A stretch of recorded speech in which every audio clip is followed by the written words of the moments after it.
दोस्तों, सामान्य अध्ययन केंद्र में एक बार फिर से आपका स्वागत है। दोस्तों, आज की वीडियो में हम बात करेंगे ब्रिटिश नीतियों के अंतर्गत अपना अगला टॉपिक, जो कि है ब्रिटिश काल में सिविल सेवाओं का विकास। यानी कि जो आज हम लोग यूपीएससी के थ्रू जो जितनी भी जॉब्स चलती हैं, आईएएस, आईपीएस, आईआरएस, आईएफएस, है ना, इन सब के बारे में बात करेंगे कि हमारे देश में ब्रिटिश कालीन औपनिवेशिक काल के दौरान किस तरीके से इन सभी सेवाओं का विकास हुआ। ठीक है, अगर आपने इससे पिछले वीडियो को नहीं देखी है, जैसे कि बैंकिंग का विकास हो गया, मुद्रा का विकास हो गया, हाँ, तमाम तरीके के रेलवे परिवहन का विकास हो गया, अगर आपने उन सभी वीडियो को नहीं देखा है तो चैनल पर प्लेलिस्ट बनी है, वहां से आप देखकर अपने कॉन्सेप्ट को क्लियर कर सकते हैं। ठीक है, और वीडियो शुरू करने से पहले अगर आपने वीडियो को लाइक नहीं किया तो लाइक कर दीजिए, चैनल को सब्सक्राइब कर दीजिए, बेल आइकन को प्रेस कर दीजिए तथा अपने दोस्तों तक क्या करिए, शेयर कर दीजिए। ठीक है, क्योंकि यहाँ पर हम लोग जो भी तैयारी कर रहे हैं 40 नंबर का जीएस, आप जानते हैं कि 40 नंबर का जो जीएस आता है टीआरई 4 में आने वाला है, टीआरई 4 में जो आना है उसकी हम लोग तैयारी कर रहे हैं। उसमें हम लोग हिस्ट्री वाला सेक्शन देख रहे हैं।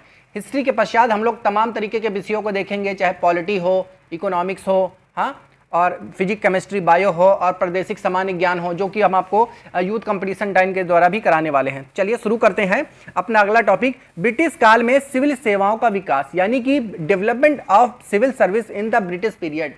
ठीक है, अंग्रेजों के समय में किस तरीके से सिविल सेवाओं का विकास हुआ। मैं आपको बार बार यही बता रहा हूं कि मैं जो कुछ भी यहाँ पे इस प्लेलिस्ट के माध्यम से आपके जो पढ़ा रहे हैं, सभी का सभी लूसेंट है, लूसेंट का टॉपिक है, और आप लूसेंट पढ़ते हैं उसको, आप उसके लिए आप इसको देख सकते हैं।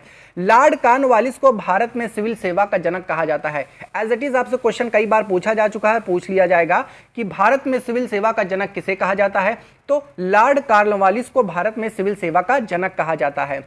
लॉर्ड कॉर्नवालिस ने कॉर्नवालिस संहिता का निर्माण किया और राजस्व और न्यायिक मामलों को अलग अलग कर दिया। तो राजस्व मामला और न्यायिक मामला को अलग करने वाला जो गवर्नर था, कौन था, लॉर्ड कॉर्नवालिस, और इसी ने अपने नाम से ही कॉर्नवालिस संहिता का निर्माण भी कर दिया। ठीक है, लॉर्ड कॉर्नवालिस ने सिविल सेवा का यूरोपीयकरण किया, अर्थात सभी भारतीयों को उच्च पदों से दूर रखा। यानी कि जितने भी फर्स्ट ग्रेड की जॉब्स होती हैं, जैसे कि जेएस वाली होती हैं, पीसीएस जे वगैरह होती है, आईएएस, आईपीएस, आईआरएस, हाँ, इन सभी की जो फर्स्ट ग्रेड की नौकरियां होती हैं उसमें इसने क्या कर दिया, सभी सेवाओं का यूरोपीयकरण कर दिया। ठीक है, सभी सिविल सेवाओं का यूरोपीयकरण कर दिया, यानी कि इन सभी बड़े पदों से अब क्या होगा, जो भारतीय लोग रहे वो दूर रहेंगे, उनको इन पदों पर नहीं रखा जाएगा। ठीक है, लॉर्ड कॉर्नवालिस ये सभी हरकतें हैं। सन 1800 में लॉर्ड वेलेजली ने कोलकाता में सिविल सेवकों के प्रशिक्षण हेतु फोर्ट विलियम कॉलेज की स्थापना की। लॉर्ड वेलेजली ने की थी, फोर्ट विलियम कॉलेज की स्थापना की थी कि 1800 ईस्वी में। देखिए 1784, यहाँ पे कहीं कहीं आपको मिलेगा 1784। ठीक है, ये दोनों डेटा आपको याद रखना है, जो कि जो मेन डेटा है, फोर्ट विलियम कॉलेज की स्थापना 1784 में की गई, विलियम जोन्स के द्वारा, ठीक, स्थापित किया गया। हालांकि बाद में इसको क्या किया गया, बंद करवा दिया गया। 1806 में लंदन में इंडिया कॉलेज या हैलीबरी कॉलेज की स्थापना की गई, जिसमें सिविल सेवकों को 2 वर्ष का प्रशिक्षण दिया जाता था। यह चीज आपको ध्यान रखना है। लंदन कॉलेज, इंडिया कॉलेज या हैलीबरी कॉलेज की स्थापना कब की गई, 1806 में की गई, जिसमें 2 वर्षों के लिए सिविल सेवकों को क्या दिया जाएगा, प्रशिक्षण दिया जाएगा। इतनी बात समझ में आ गई। 1833 के चार्टर अधिनियम की धारा 87 में कहा गया कि बिना किसी भेदभाव के सिविल सेवकों की नियुक्ति प्रतियोगी परीक्षा के माध्यम से होगी। हालांकि इसे लागू नहीं किया गया। देखिए, कहा तो गया कि किसी भी तरीके की भेदभाव से किसी भी तरीके के भेदभाव के बिना लागू किया जाएगा, लेकिन लागू नहीं हुआ, क्योंकि सभी को क्या कर दिया था इसने, यूरोपीयकरण करके बैठा हुआ था। ठीक, तो जितने भी उच्च पद पर आएंगे यूरोप के लोग, यानी कि ब्रिटेन के लोग, अंग्रेज लोग आएंगे, तो उसमें भारतीयों को इसने सम्मिलित नहीं किया।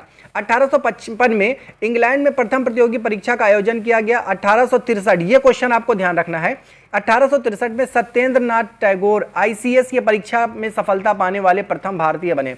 ठीक, आईसीएस की सफलता पाने वाले प्रथम भारतीय 1863 में सत्येंद्र नाथ टैगोर जी बने थे। ठीक है, ये चीज आपको ध्यान रखना। इसमें आपको इस संपूर्ण स्लाइड में आपको रखना क्या है, सिविल सेवा का जनक किसे कहा जाता है, लॉर्ड कॉर्नवालिस ने कॉर्नवालिस संहिता बनाई है, नाम से ही पता चल रहा है। ठीक है, और 1784 में फोर्ट विलियम कॉलेज की स्थापना की गई। ठीक, ये बात समझ में है। और 1863 में क्या हुआ, 1863 में हुआ, सत्येंद्र नाथ टैगोर जो थे उन्होंने आईसीएस की परीक्षा पास करने वाले प्रथम भारतीय बने। बस इतना आपको इसमें ध्यान देखना है। ठीक है, 1886 का एचिसन आयोग लॉर्ड डफरिन के द्वारा बनाया गया। ठीक है, इसमें क्या कहा गया, अनुबंध और अनुबंध अनुबंध शब्दों को समाप्त करें, यानी कि कन्वर्टेड और नॉन कन्वर्टेड शब्दों को क्या कर दें, समाप्त कर दें। और आयु सीमा क्या हो गई, 23 वर्ष कर दी गई। यहाँ पे आयु सीमा 23 वर्ष कर दी गई। इसके बाद घटाकर फिर 21 वर्ष में हो गया, फिर 19 वर्ष में हो गया। अभी कई तरीके के आगे आपको टॉपिक्स मिलेंगे।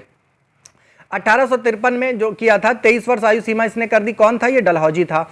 ठीक, 1860 में 22 वर्ष कर दी गई आयु सीमा, ये कैनिन था। 1866 में 21 वर्ष कर दी गई, ये लॉरेंस था। ठीक, और 1878 में 19 वर्ष कर दी गई, ये लॉर्ड लिटन था। लॉर्ड लिटन जो है 1878 में वर्नाक्युलर प्रेस एक्ट के नाम से बहुत विख्यात है। इसने भारतीय प्रेस को क्या कर दिया था, प्रतिबंध लगा दिया था।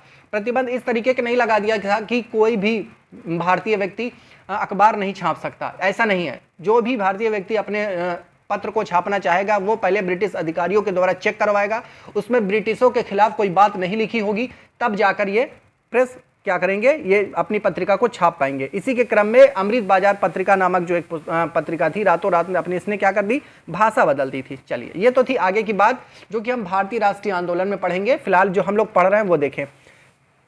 1912 इस्लिंगटन आयोग हार्डिंग द्वितीय, ठीक है, 1912 इस्लिंगटन आयोग हार्डिंग द्वितीय की सिफारिश पर क्या हुआ, 1919 का अधिनियम 1919 का अधिनियम पास आया। इसमें दो प्रमुख बातें की गई, कौन कौन सी, 1/3 पर भारतीय और प्रतिवर्ष 1.5% बढ़ाने की बचत, 1/3 पर भारतीय और प्रतिवर्ष 1.5% बढ़ाने की बचत।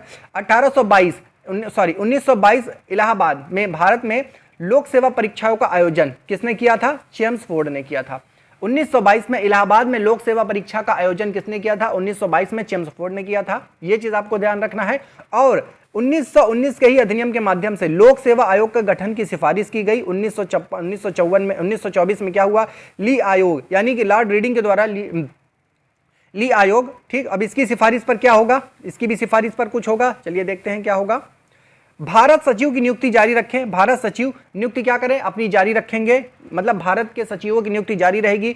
1926 में लोक सेवा आयोग का गठन किया गया, 1926 में लोक सेवा आयोग का गठन किया गया। देख लीजिए, अब यूपीएससी यानी कि लोक सेवा आयोग का गठन कब किया गया, 1926 में, आपको याद रखना है। भारत एवं यूरोप, ठीक, का अनुपात किस तरीके का होगा, 50%। देखिए, जैसे कि अभी तक इसने 1860 में 1800 में क्या किया था, लॉर्ड कॉर्नवालिस ने सिविल सेवा का यूरोपीयकरण कर दिया था कि कोई भी भारत का व्यक्ति उच्च पद पर नहीं जा पाएगा। लेकिन जब 1826 में लोक सेवा आयोग का गठन किया गया तो यहां पर 50-50% का क्या कर दिया गया, रेशियो कर दिया गया। ठीक है, भारत सरकार अधिनियम 1935 के तहत क्या होगा, भारत सरकार अधिनियम 1935, सारे अधिनियम आप पढ़ चुके हैं और पढ़ाई भी जाएगा आपको। संघ लोक सेवा आयोग, प्रांतीय लोक सेवा आयोग, यानी कि यूनियन पब्लिक सर्विस कमीशन और प्रोविजनल पब्लिक सर्विस कमीशन, यानी कि केंद्र का यूपीएससी जो है आपका और स्टेट का जो पीसीएस वगैरह होता है उसकी बात की जा रही है। 26 जनवरी 1950 संविधान के भाग 14 के लेख 308 से 323 तक में इसकी क्या कही गई है, बात की गई है। देख लीजिए, ये आपका बना भी है संघ लोक सेवा आयोग, ठीक, यूनियन पब्लिक सर्विस कमीशन, इसका ये चिन्ह है यूपीएससी सत्यमेव जयते। ठीक, कहाँ से लिया गया है, सत्यमेव जयते, आप सभी को पता है। चलिए, ये सब तो थी कुछ बात। आज का चैप्टर हमारा इतना ही था कि भारत में किस तरीके से सिविल सेवा का विकास हुआ, किसने क्या किया, ये सब थी बात। चलिए, मिलते हैं आपसे नेक्स्ट वीडियो में, तब तक के लिए जय हिंद, जय भारत।